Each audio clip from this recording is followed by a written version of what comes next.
Hey guys, welcome back. So it's getting closer and closer to the holiday season. I'm trying to wrap up the channel for the year, and there's certain products that I just never got to this year, and one of them is this 19-inch Pandora's Box bar top. Now, these normally don't excite me because Pandora's boxes are just more of the same over and over again. But this one's a little unique because the bar top itself has a 19-inch LCD. That's pretty significant for a bar top. So that kind of got me interested. And the fact that it's coin operated, although I don't know when you'd actually charge someone to use it, it's still really neat, and I'll show you how that functions. But as far as like the buttons and controls and everything else, it's all the same stuff from China, just rehashed. There are various grades of Sanwa JLF joysticks and Sanwa buttons. But these are actually decent. They're not terrible. They're halfway decent Sanwa clones. I've seen some really bad China joysticks that are like super wiggle sticks, as my buddy Wicked Gamer and Collector would say.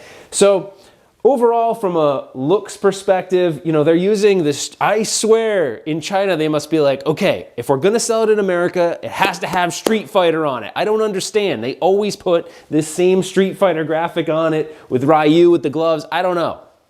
I don't know why they do that, but hey, it doesn't look terrible, but it's just kind of like, what the heck? Why more Street Fighter? But anyways, it is what it is. But the casing itself too is like this hard plastic, but it's not that heavy. It's kind of a little weird, but I guess it does the trick for, it's probably very easy for them to manufacture it this way. And then the other thing before we jump into things is I really want to show you guys the coin acceptor. It's really neat. So you get this coin acceptor, and then one of the really cool things is they gave you a bag of actual tokens. So they configured it to use these tokens, and I'll show you the tokens in a second here. And when you pop them in the corner, they go in and it registers as a credit. Now we'll deep dive that in a moment, but I just thought that was really cool and just kind of quirky and unique and fun to have at home, and the fact that they gave you a whole bag of quarters is neat. Now you also have the ability to reprogram it, so these are using some tokens that have just whatever, they look like, it actually looks like it's trying to look like Mickey Mouse, so that's awesome. So they're just breaking all sorts of intellectual property and copyrights, but China doesn't care about that. They don't care. They never care. So this is one of those, educational purposes only types of products. Okay, so the arcade, like I said, comes with all of these tokens, and the tokens just go right in this coin acceptor to add as credits to the arcade. Now, if you want to get your coins out, it comes with this little key.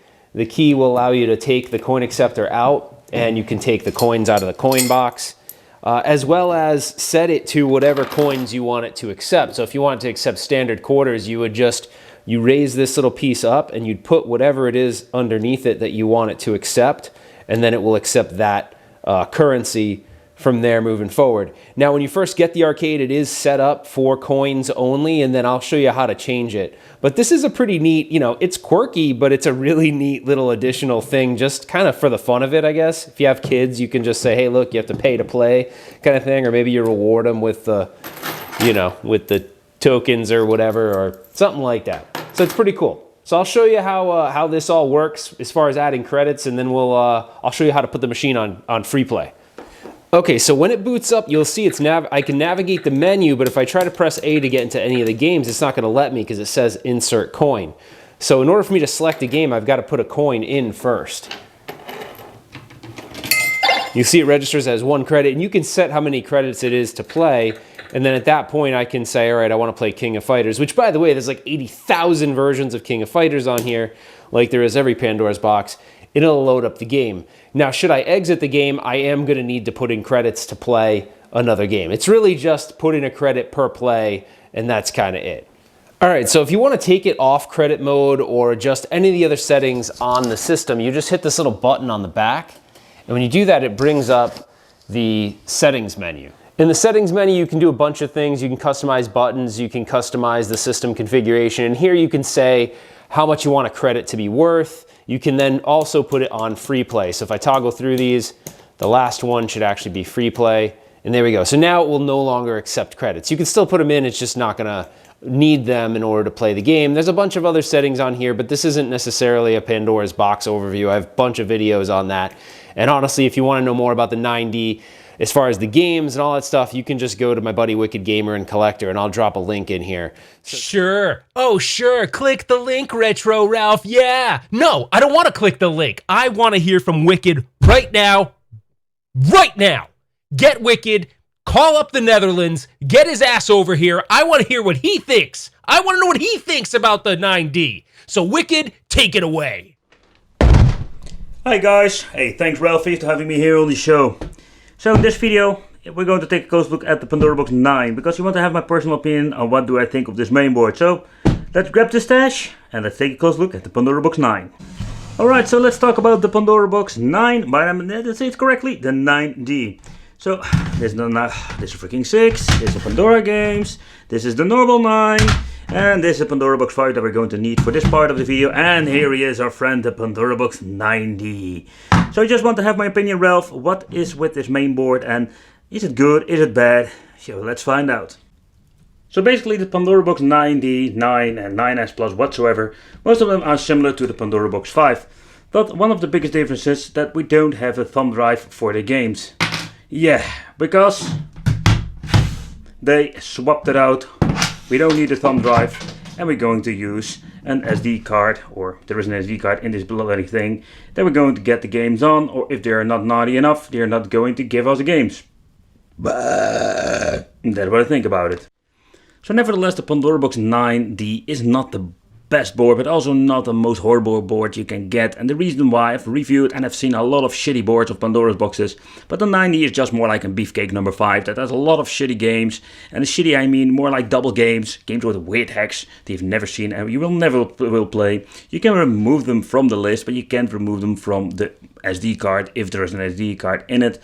But nevertheless, it's just a big messy list, and still has a lot of problems with the main emulation and screen tearing, you name it. There is no quick load, quick save, and all those kind of things. It's just a little bit of a bummer in my opinion.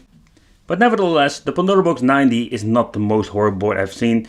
The really old ones are pretty horrible, with very low resolution and etc. A lot of different problems. But so the 9D, it's not the most horrible board, but also not the best one. But yeah, this is what you're going to get with the Pandora Box 9D. Back to you, Ralphie boy. Wicked, you're the man. Thanks, my dude. I appreciate it so much. A message from the Netherlands, not from China. Message from Netherlands. Okay, now back to your regular scheduled program. So to go back, you hit back, and then you go to save settings and reboot. And now it's going to save the system configuration, and when it reboots, it will no longer accept credits. Now you can do all sorts of things. You can skinny down the games list for the games you want and all sorts of things, because there's like 2,000 or more games on here. So it becomes really difficult to navigate with that many games, and there's no search functionality in the 9D, unfortunately. Way to go, guys. And so, you know, the Pandora's Box 3D would have been a better choice for this, or the Pandora Saga 3D, but and it may come in that flavor. It's just the one I received was the 9D. So if you were interested in something like this, go out and hunt and see, you know, are there other versions? Because the 9D is probably my least favorite Pandora's Box, but it does have a lot of games, and the retail price of this thing is $299.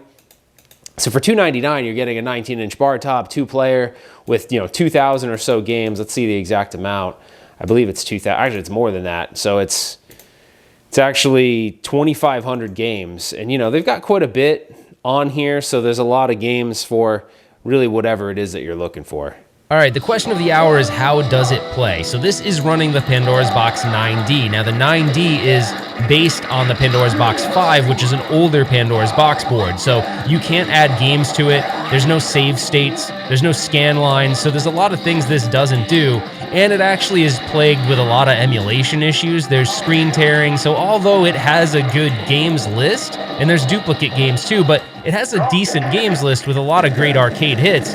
The problem is that they just don't play as well on this as opposed to other Pandora's Box boards, such as like the Pandora's Box DX or the Pandora's Box 3D. A lot of those are significantly better than this one. So just if you are interested in this product, it might be good to look out for one that actually has a Pandora's Box board that's better, but we're gonna see real quick if it's possible to upgrade it. So I'm gonna see if I can fit a different Pandora's Box in here. All right, so in order to gain access to the Pandora's Box, there's 2 screws on the bottom that have to be unscrewed, and then there's these 2 on the back. Now, I did stick my hand in through the coin door and disconnected all the ribbon cables so we can pull this thing out. So when we pull it out, I'm gonna look for a couple things. So I see that there's a as I suspected, the top of the VGA, it goes up. So that is not how other Pandora's boxes are configured. So let's take a closer look, and I'll tell you why I don't think this is gonna be that easy to upgrade. All right, let's take a closer look at the 9D as it's mounted inside the cabinet. Now, as you can see here, it has this extra USB port right here. So that actually shifts everything slightly over. So if you look, I have a regular 9, not the 9D. And you look, it has that third port, although it's covered by a sticker. So you can see where my settings button on the Pandora's Box DX and the 3D are both the same. So this actually has the same exact layout. So this is the Pandora's Box 3D and the DX. So those would be totally fine. But again, the VGA on this is actually pointed up, which makes sense because it connects internally to the cabinet. So even though the Pandora's Box 9 is also formatted the same way, you'd have to actually figure out, how am I going to connect my VGA? So you'd have to run it like out of the cabinet in. Now keep in mind, you could totally just forget about this whole mounting system and just toss one of these inside the cabinet, and any one of these would work. So it has the proper harness and everything, but it's just not going to be as straightforward as remove this board from this housing and then put whatever Pandora's Box board you want in. So again, kind of following my advice, I think if you were going to look for a box like this, get it with the Pandora's Box DX or 3D versus the Pandora's Box 9D, because it's just not a great board in comparison to the other two.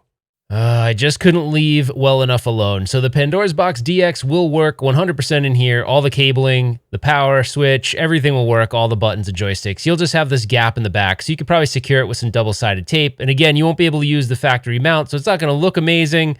But hey, you can do it. It can be done. So where there's a will, there's a way. All right, what is my overall feelings on this thing? You know, it's definitely more for the casual gamer. If you're really into retro gaming and you're particular about emulation and how things look, this is probably going to be a pass for you, just because the emulation has quite a few issues on a lot of the games. Now, if you don't care about that kind of stuff, it might be a fun device to just play with for a little while, and the cost of entry isn't totally crazy. And believe me, you can have a lot of fun with it. It's just, it's kind of disappointing that they used one of my least favorite Pandora's Box boards, and one that you can't add games to, no scan lines, no save states. It's just missing a lot of the things that you would want. And then on top of that, the emulation issues kind of make it, a non-starter for me. But anyways, it was really cool being able to showcase it for the channel, and hopefully you guys enjoyed this video. If you liked it, please give me a thumbs up on the way out. Consider subscribing to the channel. Put your comments below. I want to know what you think of things like this. Haven't seen a 19-inch bar top. The thing's kind of huge for, haven't seen one of these Pandoras in a 19-inch. So anyways, thanks for watching, guys, and we will see you on the next one.